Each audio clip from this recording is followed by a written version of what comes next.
সকালে প্রাইমারি স্কুলের headmaster phone করেছিলেন যে চুরি হয়েছে, তার জন্যই আসলাম। এই স্কুলে এই চুরিটা একটা লাগাতার একটা নিয়মমাফিকভাবে হয়ে আসছে। আমাদের ক্লাস 2 রুম থেকে 5খানা ফ্যান চুরি হয়ে গেছে।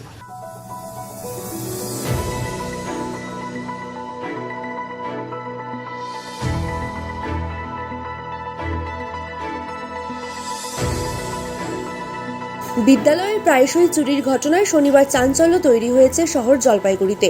শনিবার সকালেই সোনাউল্লাহ প্রাথমিক বিদ্যালয়ের শিক্ষক শিক্ষিকারা এসে দেখেন বিদ্যালয়ের কয়েকটি সিলিং ফ্যান ও কয়েকটি গুরুত্বপূর্ণ জিনিস চুরি হয়েছে।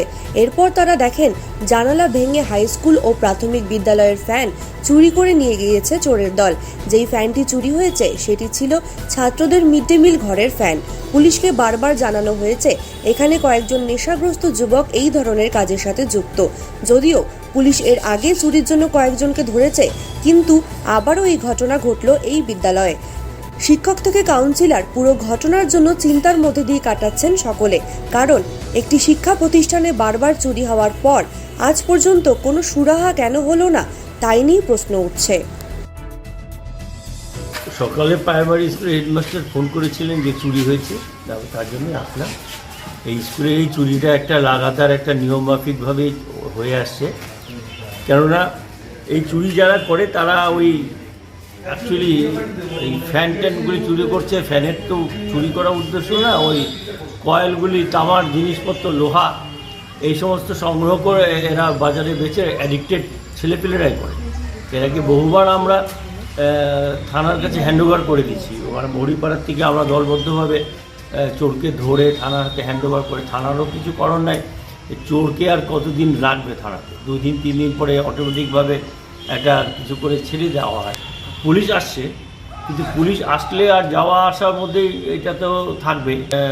পুলিশ তো চেষ্টা করে, কিন্তু চেষ্টা করলেও পুলিশ কতটা চেষ্টা করতে পারবে? এত অ্যাডিক্টেড সারা জলপাইগুড়ি ঘুরে বেড়াচ্ছে যে কোন অ্যাডিক্টেডকে ধরবে? এটি ধরলেই বা এদের কী সাজা হবে? 2 দিন 3 দিন, 1 মাস, আবার 1 মাস পরে হয়ে গেলে আবার চুরি হবে। এই সমস্ত লোককে ছেড়ে দিলে চলবে না। এই অ্যাডিক্টেড লোকগুলোকে সংশোধনাগারে নিয়ে যায়, তাদের ট্রিটমেন্ট করতে হবে একদম। এভাবে না পাঠালে এরা আবার ছাড়বে, আবার অ্যাডিক্টেডের নেশাতে আবার চুরি করতে আসবে। এগুলো একটা প্রশাসনিকভাবে দৃষ্টিভঙ্গি দিতে করা উচিত এবং দেখা উচিত। শুধু স্কুলে চুরি হচ্ছে এটা ব্যাপারটা না, বাড়িতে যান দেখবে যে মহিলারা দুপুরবেলা অস্থির হয়ে আছে। আমার ওয়ার্ডে তো প্রতিনিয়ত এই ধরনের কাজ হচ্ছে। ওই পার্টিকুলার কিছু লোক আমরা বলে, চেহারা দেখলে বলে দিতে পারবো এগুলি। আমি ওয়ার্ড কাউন্সিলর উত্তম বোস। আসলে কালকে আমরা স্কুল করে 10:30টার সময় সবাই বাড়ি চলে গেছি। তো আজকে আমাদের মেইল টিচার যারা আছেন তাদের সবার ইলেকশন ট্রেনিংয়ে ডিউটি পড়েছে। আমার ডিউটি আগামীকাল আছে, যার ফলে সকালবেলায় দিদিমণিরা এসছেন এবং আমি এসে দেখি যে আমাদের ক্লাস 2 রুম থেকে 5খানা ফ্যান চুরি হয়ে গেছে। এবং ফ্যানগুলো যারা চুরি করেছে, যারা চুরি করেছে তারা সেগুলো খুলে নিয়ে আমাদের মিড ডে মিলের রুমের পাশে বসে সেগুলোর ব্লেডগুলো খুলে সে ব্লেডগুলো দুমড়ে ভেঙে ওখানে ফেলে দিয়ে ভেতরের মেশিনগুলো নিয়ে কয়েলটা নিয়ে চলে গেছে। আর আমাদের যে জলের ট্যাঙ্কিটা আছে সেই ট্যাঙ্কির ঢাকনাটা খুলে সেটা নিচে ফেলা। এর আগেও এই ঘটনা বহুবার হয়েছে, আমরা জানিয়েছি প্রশাসনকেও।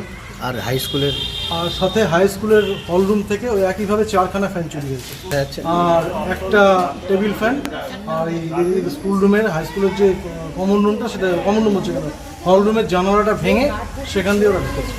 হ্যাঁ, আমরা পুলিশকে জানিয়েছি, লোকাল কাউন্সিলরকে জানিয়েছি, এসছেন, তদন্ত চলছে। দেখুন, এটা তো একেবারেই কাম্য না। একটা শিক্ষা প্রতিষ্ঠানে বারবার করে এইরকম ঘটনা ঘটছে, আমরা কোথায় গিয়ে দাঁড়াচ্ছি? আমাদের কী বলবো, শিক্ষক হিসেবে আমরা নিজেরাও লজ্জিত যে এইভাবে কীভাবে এই ঘটনাগুলো ঘটে যাচ্ছে একের পর এক। বারবার করে প্রশাসনকে জানাচ্ছি আমরা, অথচ সঠিক কোনো সমাধান এখনও অবধি হচ্ছে না। বারংবার একই ঘটনা ঘটে যাচ্ছে, এগুলো একেবারেই কাম্য না। পরিচয়: আমি পার্থপ্রতিম কর, সোনাউল্লাহ প্রাথমিক বিদ্যালয়ের সহকারী শিক্ষক।